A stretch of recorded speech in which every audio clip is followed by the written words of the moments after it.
She was an independent girl, so she was feisty.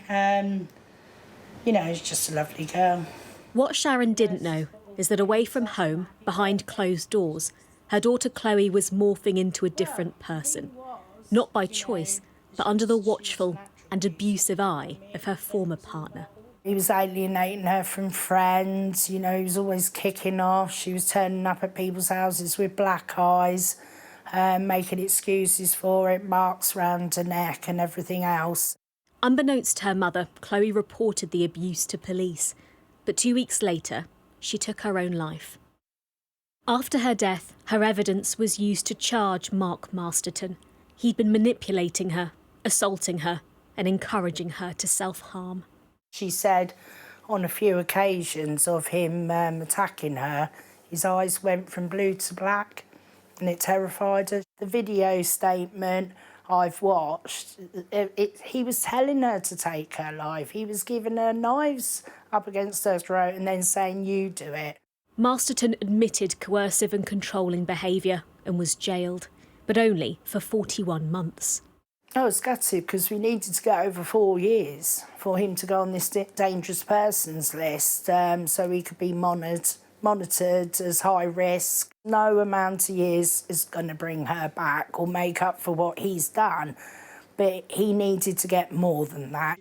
The maximum sentence for coercive control is 5 years. Sharon is now leading a campaign to increase it. Sentences for offences like it are being considered as part of an independent review as the government looks to halve violence against women and girls. There are now more victims of domestic abuse who take their own life than those who are killed by their partners. And there could be many more, as not all deaths are investigated. Most of the families that come to us where there's been a suicide as a result of domestic abuse, the biggest issue for them is the lack of acknowledgement of what's happened to their loved one. For the families you advocate for, how rare is it to get a criminal investigation? Very rare. It will be deemed a suicide, and it may well be a suicide, but we don't have that investigative desire or that professional curiosity to look behind that suicide and why that happened. Chief Crown Prosecutor Kate Brown says there is a desire to unpick the potential connection between abusive behaviour and a victim's death.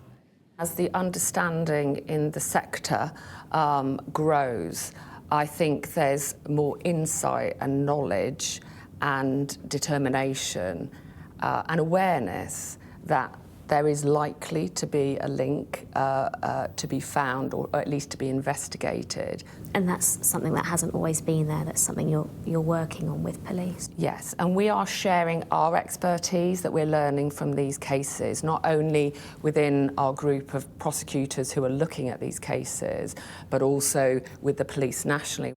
The Crown Prosecution Service is actively looking into a number of cases similar to that of Kienna Dawes, who was abused by her partner before she took her own life.